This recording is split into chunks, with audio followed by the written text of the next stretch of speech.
Hello friends, welcome to Jeevanya's kitchen. Friends, இன்றைக்கி நம்ம ரொம்ப சிம்பிளாக சட்டுன்னு ஒரு 10லேருந்து 15 நிமிஷத்தில் செஞ்சு முடிக்கிற மாதிரி ஒரு குழம்பு ரெசிபி செய்ய போகிறோம். இந்த குழம்பு பார்த்திங்கன்னா இட்லி, தோசை ரெண்டுக்குமே ரொம்ப பொருத்தமாக இருக்குங்க. இது எப்படி செய்கிறதுங்கிறத பார்க்குறதுக்கு முன்னாடி நம்ம சேனல் ஜீவன்யாஸ் கிச்சனை மறக்காமல் சப்ஸ்கிரைப் பண்ணி பக்கத்தில் இருக்க பெல் சிம்பிளையும் கிளிக் பண்ணிக்கோங்க. ஃபஸ்ட் இதுக்கு ஒரு மசாலா அரைச்சிக்கலாம். அதுக்கு ஒரு மிக்சர் ஜார் எடுத்துகிட்டு அதில் 1/2 கப் அளவுக்கு துருவின தேங்காய், ஒரு சின்ன துண்டு பட்டை, 3 வரமிளகாய், 2 டேபிள் ஸ்பூன் பொட்டுக்கடலை, 1 டீஸ்பூன் சாம்பார் பொடி, 1 டீஸ்பூன் தனி மிளகாய் தூள், 1/2 கப் அளவுக்கு தண்ணி சேர்த்துக்கோங்க. சேர்த்துட்டு இது நல்லா நைஸாக ஃபைன் பேஸ்ட்டாக அரைச்சி எடுத்துருங்க. பாருங்கள், இந்த அளவுக்கு நல்லா நைஸாக அரைச்சி எடுத்துக்கோங்க. இப்போ இது அப்படியே இருக்கட்டும். அடுத்ததாக பாருங்கள், நான் சின்ன சைஸில் இருக்கக்கூடிய 5 தக்காளி எடுத்துருக்குறேங்க. கொஞ்சம் பெரிய சைஸ் எடுக்கிறீங்க அப்படின்னா 3 இல்லைனா 4 எடுத்துக்கோங்க, சரியாக இருக்கும். எடுத்துகிட்டு நல்லா பேஸ்ட்டாக அரைச்சிக்கோங்க. இப்போது ஸ்டவ்வில் ஒரு கடாய் வச்சுட்டு அதில் 2 டேபிள் ஸ்பூன் எண்ணெய் சேர்த்துக்கோங்க. எண்ணெய் காஞ்சதும் இதில் 1 டீஸ்பூன் கடுகு, 1 டீஸ்பூன் உளுத்தம்பருப்பு சேர்த்து வெடிக்க விட்டுருங்க. கடுகு உளுந்து நல்லா வெடித்ததும் இது கூட 2 வெங்காயத்தை நீல வாக்கில் கட் பண்ணி சேர்த்துக்கோங்க.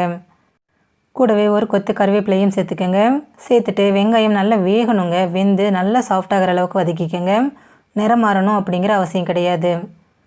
பாருங்கள், வெங்காயம் நல்லா வெந்து சாஃப்டாகி வந்திருக்கு இல்லையா? இந்த அளவுக்கு வதக்கினதுக்கப்புறமா இது கூட 1/4 டீஸ்பூன் மஞ்சள் தூள், 1/4 டீஸ்பூன் பெருங்காயத்தூள், 2 டீஸ்பூன் அளவுக்கு கல்லுப்பு சேர்த்துக்கிறேன்.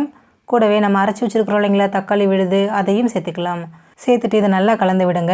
தக்காளியில் இருக்கக்கூடிய பச்சை வாசனை முழுமையாக போகணும். போயிட்டு நல்லா கொதிக்கும், அது வரைக்கும் இதை நல்லா கலந்து விடுங்க. பாருங்கள், இந்தளவுக்கு நல்லா தளதளன்னு கொதிக்க ஆரம்பித்ததுக்கப்புறமா இதில் தண்ணி சேர்த்துக்கோங்க. நான் 1 கப் அளவுக்கு தண்ணி சேர்த்துக்கிறேன். சேர்த்துட்டு இது எல்லாத்தையும் திரும்பவும் ஒரு தடவை நல்லா கலந்து விட்டுருங்க. கலந்து விட்டுட்டு ஒரு 2-3 நிமிஷம் அப்படியே வைங்க, நல்லா கொதிச்சு வரட்டும்.